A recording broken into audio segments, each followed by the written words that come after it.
proposed Missouri bill would hold librarians accountable for age-inappropriate material getting into the hands of little children.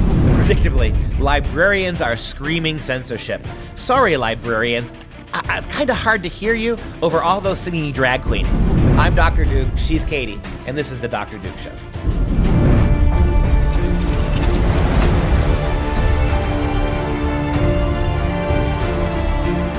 Hello, everyone, and welcome to the Dr. Duke Show, the only program that keeps you educated on the craziness impacting K-12 classrooms and college campuses around the world. Today, we're talking about a Harvard professor who has a regret clause in his syllabus, making it easier for kids to cheat. Plus, Northern Illinois University says it will ignore the ACTs and the SATs and opt to enroll anybody who simply has a 3.0 GPA. But we start in Missouri, where a new bill would punish libraries for age-inappropriate books. So we have a Missouri lawmaker who wants to prevent kids from being exposed to sexually inappropriate materials. I'm 100% for that. Critics of his proposal, however, say that by targeting libraries, this is censorship. The bill, called the Parental Oversight of Public Libraries Act, would cut off state aid to any public library that allows minors to access age-inappropriate sexual materials. Librarians who don't comply with the law could end up facing a $500 fine or even a year in jail. The main thing is I want to be able to take my kids to a library and make sure that they're in a safe environment, and then they're not going to be exposed to something that is objectionable material. It wouldn't be taken out of the library. It would just be put in the section that's not for children. I was contacted by my fellow directors across the state. They're all very, very upset about it. The Missouri Library Association is very aware of it. So also is the American Library Association on a federal level. I think this is wrong-headed. He's right that the librarians have overstepped their boundaries. When did librarians go from being wardens of books to being people who provide books and promote books for kids and for adults to becoming places of social justice activism? The librarians are clearly overstepping their bounds here, especially when it comes to taking this private space that is public, right? These libraries belong to the people of the state. They belong to the state taxpayers. To force your agenda, to bring drag queens into those public spaces, to have them read to little children is a violation of what your mission and your calling is, I believe. It's not your job to provide this kind of stuff for kids. However, Ben Baker, the Missouri lawmaker who wants to try to push this, he's wrong. You can't put these kind of litmus tests on librarians. You can't. I mean, what happens if some kid wanders into a library and ducks behind some curtain where these books are and grabs one? You just can't do this. Well, and what they're saying in this bill, too, is each public library would actually have this parental library review board. And it sounds almost Orwellian, because what they're saying is you would get 5 members who are elected by a majority of voters at a meeting in the area that the library would serve. And no one from the library can be on this board. And we already know that local elections, no one shows up to them. So these 5 people who are getting elected are going to probably have to self-nominate and then vote for themselves. And that's how they'll get on. And so who is it to say that these 5 people determine what your kid is able to read? And I get everything that's wrong with this, and you hit the nail on the head. Not only is this a bad idea ethically, it is unworkable. However, these bad ideas are in response to really bad ideas from libraries. We're in this mess because, again, the librarians will brook no oversight. Got news for you, librarians. You're not artists. You're not elected officials. You're glorified book jockeys in many ways. And you're qualified to do that.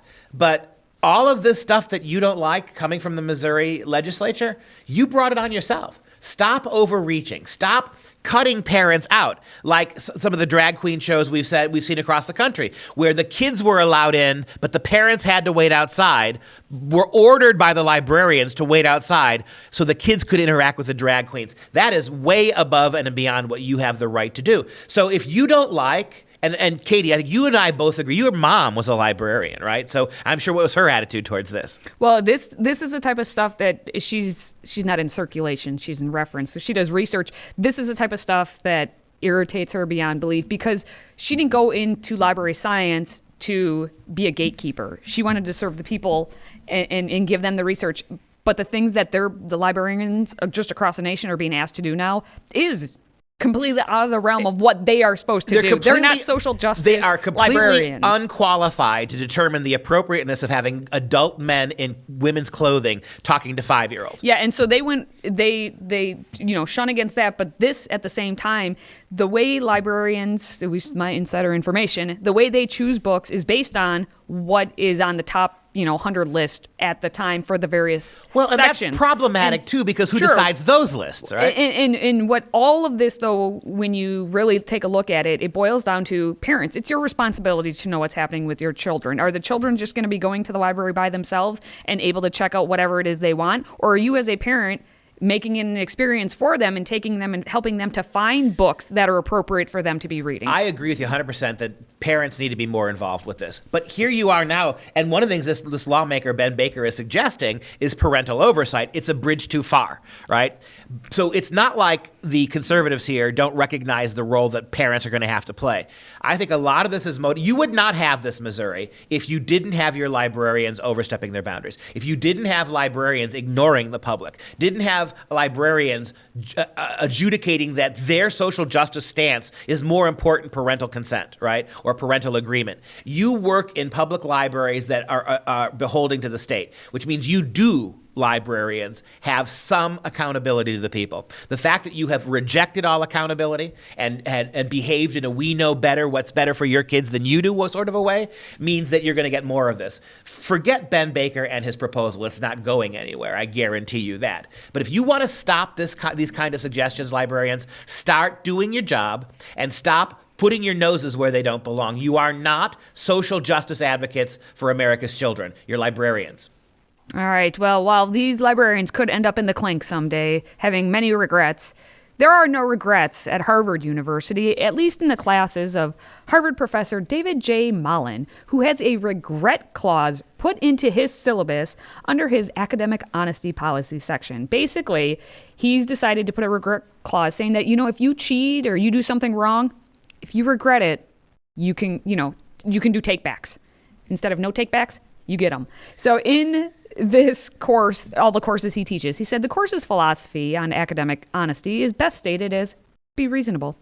His regret clause states that if you commit some act that is not reasonable, but bring it to the attention of the course heads within 72 hours, the course may impose local sanctions that may include an unsatisfactory or failing grade for the work submitted, but the course will not refer the matter for further disciplinary action except in cases of repeated acts. So basically what he is saying is you completely cheat on something.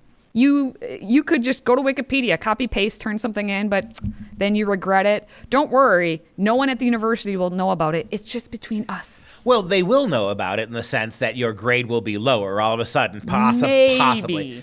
But regret clauses, okay, I get it. I mean, here's my question. Is there a regret clause in his syllabus that says if after you take this idiot's class you regret it, you can get your money back? No, I don't. 72 hours. I read 72 hours. Do you have any kind no. of regret clause? No, but he talks about this reasonable behavior versus unreasonable behavior. He went way down in the weeds with all of this, and we're not going to read them all. But he says that reasonable behavior is that you can review past semesters' tests and quizzes and their solutions, all that. You can do that. That's not cheating. That's fine. Or you can, it's because he's a computer science guy. You can send code that you've written to someone, possibly a classmate. And that, you can work together on that stuff. But unreasonable would be looking at another individual's work during the quizzes or tests. That's just called cheating. And according to him, if you regret that, then within 72 hours, then it's okay. The interesting thing for me is the numbers. The number of students invoking the regret clause between 2014 and 2019 was 89 students. Yep. Right? And so you would love to know what the circumstances behind those were. I mean, I bet it would be an interesting case study to know why those 89 kids decided to undo it within 72 hours. I mean, look, I'm a big believer that I've got my own contract for my students, right? It doesn't have any regret clauses in it, I'll tell you that. But if professors is what they want to do, let them do it. But I think you're right. The big takeaway from this is it does make life easier for cheaters. I think it makes it easy. If you're somebody who's contemplating cheating and you know that there's the first round of your cheating, you might be able to avoid any really serious penalties. I think it's going to make it easier. I don't think it's going to deter people. Well, and that's the thing. How many, if you already have made it, if you put a regret clause and you make it like, oh, it's a possibility, how many of them already would have cheated without this regret clause? And again, can we remember that this is Harvard University? This is not your local, whatever, 2-year university, which I went to, but this is Harvard. This is supposed to be the best academic students, and that's what we get. Regrets. The way I usually handle plagiarism cases is because you're in a as a professor, you're in a very dangerous situation. You better not accuse people. Even if you have evidence, you have to be very careful how you accuse them. There are all sorts of protections in place. What I usually do, and it generally works like a charm. It's been a couple of years since I've had to do it, but last time I did it, I brought a kid in and I said, okay, here's what you've written. Here's what I found on the internet. Now, I'm not accusing you of anything. I'm simply pointing out here that there are these beyond suspicious similarities, and that if I wanted to, I could walk over to the dean of students and probably get you suspended from college, right? Now, what do you say? I keep putting it that way, right? And so in doing it that way, the last time it happened, it was perfect. After a while, kid just... right? And so he admitted it. And at that point, I said, okay, take the paper and rewrite it, idiot. Get out of here. That's what I told him to do. And that has happened dozens of times over the last 20 years, where when you break them down that way, right? You let them know. It's like mom and dad letting you know, I know what you did. I know what you did. Now, you have two options. You can go and live with yourself knowing that I know, or you can come clean. Many kids that's a line they won't draw, right? They know they've been caught, so they're going to admit it, right? It's when they don't think they've been caught, they'll defend themselves. Most of our kids have enough integrity that if you can slyly point out to them that you know what they did, then they'll come clean. And it's sad that you have to play these psychological games, but that's the modern university, right? To say that it's student-centered and not education-centered is an understatement. Well, I had a case of a student who was cheating when I was teaching them. They were doing a test, and I've never seen a neck so far over. And he defended himself initially, but then he finally came clean. And that was at Northern Illinois University, where I was a grad student. And before we go there, I just got one more Dr. Duke anecdote.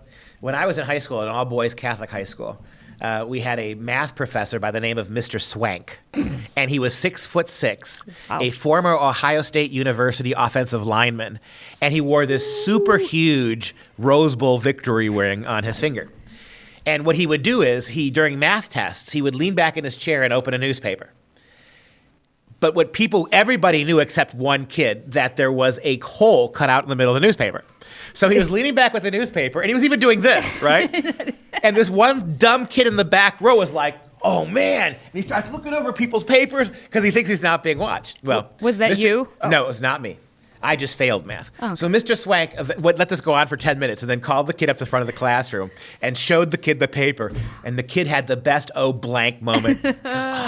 Swank took his Ohio State class ring and turned it around and whacked the kid on the back of the head. You could literally hear it hit skull, thunk, right, and send him back. It was amazing. We all laughed. I still failed the test. Aw, that's sad. But I don't have the impression of an Ohio State football ring in the back of my skull. Do you kind of regret that? Lesson learned, Mr. Swank. Put that in your regret clause. And what a name. Swank. Tom Swank. Tom Swank. 6, huge. And he had, other than that, he had no sense of humor. Oh, maybe that's why I was traumatized by my math experiences. It's probably part of it, at least. Probably so. Well, now that you completely stepped on my awesome transition to the Northern Illinois. You're transitioning now, I am transitioning. I'm announcing. Northern Illinois is now rejecting any sort of test to get into the university. So it's in the Midwest, so we tend to take ACTs over SATs, but it doesn't matter because they're not going to take a look at your SAT or ACT scores. You don't even have to submit them at all. They basically just say, now I'm going to look at your transcript. Oh, you have a 3.0 GPA or higher? You're in. And Northern Illinois, I have stories. This is and I want to hear one of those stories. But this is an example of the hypocrisy of the universities. They're going to tell you, the universities, this is for social justice. We're doing this in the name of inclusion, Katie. Well, do you want to know what the president said, Lisa Freeman? Let me mock him first. Okay. Let me mock him first. What they're saying to you in their noblest voice, their Tommy Lee Jones voiceover nobility, right? We're doing this for inclusion, the purpose of inclusivity. Those exams are white privilege. Those exams privileged suburban white kids with white SUV driving mothers who provide math tutors for their children. These scores are not accurate. And I would agree with that, but that's not why you're doing it. You're doing it because there aren't enough kids applying to your university. Because like all colleges across the country, most colleges, you're experiencing a huge shortage of applicants. And so you don't have enough kids, and this is your way of being able to use moral indignation and righteousness to let pretty much anybody in. Because you know as well as I do, Northern Illinois, that a 3.0 in high school is the equivalent of about a 2.0 30 years ago. So you're bringing in C students. Where to start? Yes, and all of that, because it's very true. But current NIU President Lisa Freeman said that this new policy comes from our deep commitment to making a college education both accessible and equitable for a broad and diverse student population. It reflects our efforts campus-wide to eliminate unnecessary and biased barriers throughout a student's educational path. Here's what I'm going to say about this. Northern Illinois University is the closest D1 school to Chicago. According to the Chicago Tribune, they say in de-emphasizing test scores, schools have acknowledged how the test score industry has, however unwittingly, created inequities that favor high-income students who can invest in test preparation. No one is investing in test preparation anymore. And having been a grad student at Northern Illinois about 10 years ago now, less than that, but still, at that time, the students that I had may have had a 3.0 GPA, and maybe they took a look at their ACT scores, but I actually had students who handed me reflection papers, response papers, one page, supposed to be one page, double spaced, couldn't even make that, only would turn in a half page, and typed R-U, just the letters, and they could not write complete sentences. But this is the paper and the quality that I was getting at that time when they were accepting ACT scores. Well, and what the university is really telling us is that we don't really prioritize kids who can succeed academically. It's not right for us to only take into college academically college-ready kids. So you're traducing these kids and these moms, right, who have made sure that they've done the right thing. They've made sure by hook or by crook, whether they've got money or not, they've made sure that their kids can do academic subject matter at an academic college level. What you're basically telling us is that screw that. The purpose of a university is not to bring college-ready kids. It is to bring all kids, and particularly kids who can't do college work if they're not white. That's your argument. So let's quit calling yourselves places of higher ed. You are not places of higher ed. You are places that consciously choose lower ed in the name of diversity and all your long list of stupid liberal talking points than you do the actual mission of a university, which is higher education. Let's call you what you are. You are extension courses for the local high school. Congratulations. Well, and as noted at the end of the article, NIU's enrollment has dropped 32% since 2009, so go Huskies. There you go. And I guarantee you, if they were turning people away because there weren't enough seats, they'd still be using the damn ACT. Cowards. That's right. And in the same courses that I taught, the Intro to Government courses, anytime we had to look at countries, my students also struggled. But you know what? Many people can't even name a single country in this whole wide world. Can you name any country in Europe? Is this one Europe? No. This one? No. Africa? That's a continent. Africa. That's a continent. Oh, country. Greenland or Iceland or something? That's Alaska. Any country. No. And on the entire map. This is so horrible. Where's America? I would say this big one, but I'm probably wrong. You're definitely wrong. Okay. Oh my gosh. Shouldn't I be taught this in school? I would hope so. Did you go to high school? Yes. Did you go to college? Yeah, that's a sad part. Yeah, this is really an interesting case. This is a toughie. I mean, it's not like you've got a map that breaks down like states and divisions like this. I mean, that's the world map. And interestingly enough, it has it flipped the way we typically think of a map, right? We usually think of America and the West as on the left-hand side and Africa and on the eastern side, but they've kind of got that reversed. It's basically a globe that's been spread out flat. So this is not, given how stupid college graduates have answered everything else, I'm not the least surprised. What gets me, though, is not one of them could really point to anything. They could not even recognize the outline of the United States. And again and again and again, the interviewer could not have been more specific. Show me a country. and the best they can do is continents. And isn't it interesting that the one continent most of them seem to recognize was Africa? The saddest part of that is even if they would have pointed to the very bottom of Africa, they would have been more correct because South Africa is down there. They were that close. Yeah, and let me be clear about what's really happening here. What's happening here is that geography, to the degree it's taught at all anymore in high school and college, is no longer geography about maps. You're probably sitting there, mom and dad, thinking this is outrageous, but don't.